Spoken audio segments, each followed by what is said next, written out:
हमने इतने एपिसोड से आपको इतने प्रश्न पूछे, कई एंगल से प्रश्न पूछे, तो मुझे क्या जो अनुभूति में बताना चाहता हूं कि आप सिद्धांतवादी व्यक्ति हैं। आप फॉर्मेट में बिलीव नहीं करते, आप अपने नए सिद्धांत की जो शाश्वत सत्य है उसकी स्थापना करना चाहते हैं। और ये आपके एक जन्म से नहीं हुआ है, आपके कई जन्मों की साधना करते करते, सिद्धांत की साधना करते करते आपको ये स्थिति जो मिली है और वो आप स्थिति बांटना चाहते हैं। आप कहते हैं कि जो कोई रिचुअल्स के अंदर जो शुभ और अशुभ के अंदर चला गया, वो एक सिर्फ एक फॉर्मेट बन गया, एक धर्म का प्रारूप बन गया और सब उसको पालन करना चाहते हैं। लेकिन आप एक नई चीज देना चाहते हैं जिसको आपने नाम दिया है विज्ञान, जिसको आपने दिया कुदरत का कानून। आपने ये बताया कि 6 जो तत्व है कि जड़, चेतन और मोशन, रेस्ट, टाइम और स्पेस, ये विज्ञान भी मानता है।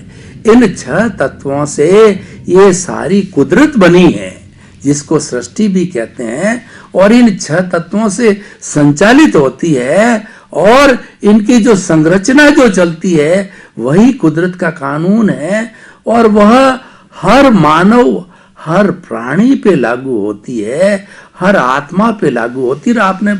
आप आत्मवादी है, आप आत्मा की बात करते हैं, साथ साथ में पुनर्जन्म, कर्म और सारे जो सिद्धांत इसको मानते हैं। लेकिन आप फॉर्मेट नहीं बनना चाहते हैं, आप रिचुअल से दूर रहना चाहते हैं। आपको मैं समझा इस बात से कि शुभ अशुभ से आप हमको बाहर निकाल करके शुद्ध रूप में ले जाना चाहते हैं, जिसका नाम दिया आपने दृष्टि।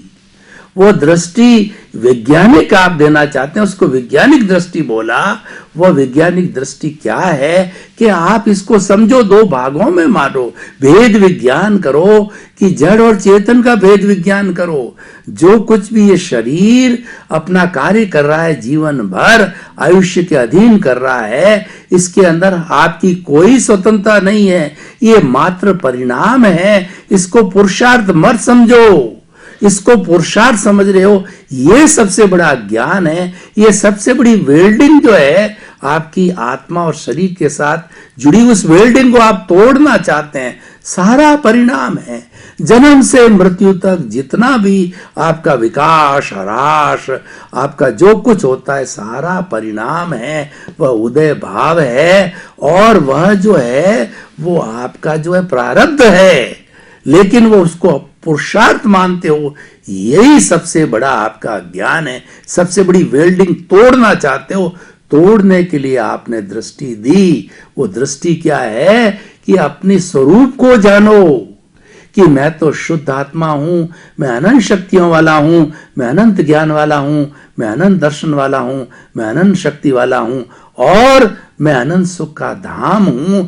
वो चेतन है और ये जड़ है, इसका गुण अलग है, इसका गुण अलग है। इसको अलग रखो, इससे प्रभावित मत हो, इससे तन्मयाकार मत हो। और जब कभी भी आप दोनों साथ जुड़े हो, ऐसी स्थिति आती है, तो जब स्थिति जड़ की आती है, तो जैसे आप यज्ञ करते हो, आध्यात्मिक यज्ञ, बोलो स्वाहा, जड़ की बात आई, सुख की बात आई, दुख की बात आई, अहंकार की बात आई, स्वाहा। और चेतन के अंदर आप स्थिर हो जाओ अपने स्वरूप में, जिसमें दुख है ही नहीं, जिसमें आनंद है। जब आपकी ये अनुभूति बढ़ जाएगी, तब आप केवल दर्शन को प्राप्त करोगे। और कुछ तपस्या करते करते, शुद्धिकरण करते करते, इस कॉजल बॉडी को, इस भुगतान को समाप्त करके एक दिन आप केवल ज्ञान भी प्राप्त करके सिद्ध बुद्ध हो सकते हो। जो मैं कुछ मेरी अल्प बुद्धि से मैं अज्ञानी हूं, परम विनय से मैं अज्ञानी हूं, मूढ़ हूं, कुछ जानता नहीं, मैं तो एक खाली घड़ा हूं, उसको मैंने आपसे लेने की कोशिश की। जो कुछ मैं समझा, समय की अल्पता के साथ मैंने आपके सामने छोटे मुंह बड़ी बात की। स्वामी जी, अब आप मात्र उपदेश दीजिए। आपने सारी व्याख्याएं कर दी, जितना भी समय बचा है आप एक ऐसा उपदेश दीजिए कि लोगों के दिल के अंदर जो आपने अपनी जो अवधारणा पैदा की है, आपने सिद्धांत पैदा किया है जो विज्ञान की आप बात कर, सनातन सुख सनातन सत्य की बात करते हैं, ये लोगों के दिल में निष्पक्षपात रूप से उतर जाए। किसी भी धर्म को प्रभावित किए हुए, हर्ट किए हुए, किसी की कुछ भी बात किए हुए, ये हर मानव मात्र के दिल में उतर जाए, ऐसा हमको जो है वो, मैं मेरी भाषा में कहता हूं कि आशीर्वाद दीजिए, ये उपदेश दीजिए, क्योंकि आखिर हम मानव हैं। आशीर्वाद चाहेंगे, आप ज्ञानी हो तो हमें वो लास्ट में आशीर्वाद दीजिए। धन्यवाद। कहने का मतलब यह है कि आइए हम सब व्यवहार सत्य जानते हैं, धार्मिक सत्य भी जानते हैं, मगर सनातन सत्य नहीं जानते हैं। और सनातन सत्य जानना वही ये दुनिया की शाश्वतता जानना, चैतन्यता जानना और कुदरत के कानून को जानना, यही हमारी सोच है और शोध भी होनी चाहिए। तो कहने का मतलब ये है, अगर आपने ये कुदरत के कानून जाने, कुदरत जाना और कुदरत की रचना कैसे होती है वो जानोगे, तो मैं समझता हूँ आपका जीवन हजारों लाखों प्रॉब्लम के सॉल्यूशन पर आ जाएगा। सफरिंग रहेगा, पजल नहीं रहेगा। सफरिंग तो रामकृष्ण महावीर को पता, पजल नहीं था उसको, क्योंकि they have a solution in his vision, but outside suffering is there. तो मैं ये कहना चाहता हूँ, ये विज्ञान जैसे जैसे जानोगे, आपका विज्ञान बिल्कुल सफरिंग से मुक्त हो जाएगा, क्योंकि अज्ञानता से मुक्त हो गया है, क्योंकि आपकी दृष्टि सनातन सत्य के ऊपर आधारित हो गई है। आपने हर अवस्था कुदरती कानून के रूप में देखते हैं, 6 तत्वों के रूप में देखते हैं, और इसीलिए रिलेटिव सत्य या सत्य असत्य या ज्ञान अज्ञान का कोई अस्तित्व ही नहीं है, क्योंकि वो दोनों विनाशी है और दोनों उदय कर्म के अधीन है। मगर जो सनातन सत्य है वो शाश्वत है, वो उदय कर्म के अधीन नहीं है, वो परमानेंट है और परमानेंट ही रहेगा।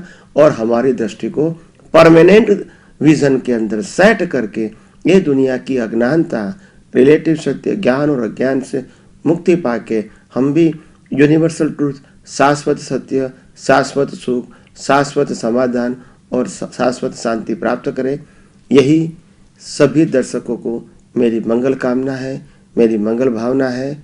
आइए हम सब अपने जीवन को एक आदर्श जीवन बना के अपने जीवन को फिजिकल फॉर्म में योगा से पुष्ट बनाए।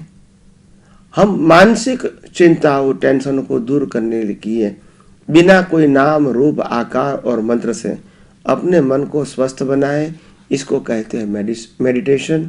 आइए शरीर को स्वस्थ करने के लिए योगा करें, मन को पुष्ट करने के लिए, मुक्त करने के लिए, सशक्त करने के लिए मेडिटेशन करें, और अपने शरीर को होते हुए मानव धर्म का पालन करें, और अंदर दृष्टि में सनातन सत्य, आत्मदृष्टि और 6 तत्वों का प्रयोग करके अपनी दृष्टि को शाश्वत बनाए।